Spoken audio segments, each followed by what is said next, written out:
बेबसी की तस्वीर बना ये घर है अब्दुल रऊफ का, जो कि लियारी टाउन में निचले ग्रेड का मुलाजिम है। रऊफ न सिर्फ अपनी पूरी तनख्वाह अपने बच्चों के इलाज पर खर्च कर रहा है, बल्कि इलाज के बायस लोगों का मकरूज भी हो गया है। इसका कहना है कि इसके बच्चों के ऑपरेशन के लिए फी कस 20 लाख रुपए दरकार हैं, मगर वो गुर्बत के बायस ऑपरेशन के पैसे अदा नहीं कर सकता।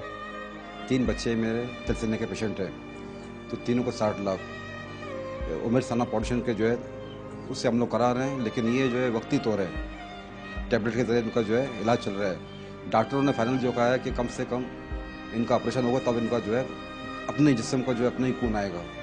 रऊफ के 3 बच्चे पहले ही बेहतर इलाज न होने के बायस इंतकाल कर चुके हैं।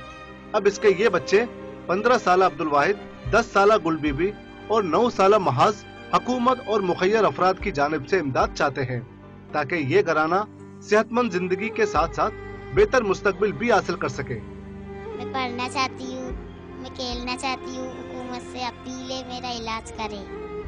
एक गरीब शख्स का अपने बच्चों के इलाज के लिए इतनी बड़ी रकम का बंदोबस्त करना नामुमकिन है। ऐसे में खैराती इदारों और साहिब हैसियत अफराद की जानिब से इस मुतासरा खानदान को इमदाद करने से इन्हें नई जिंदगी फराहम की जा सकती है। कैमरामैन अख्तर चौहान के साथ शफी बलोच, डॉन न्यूज, कराची।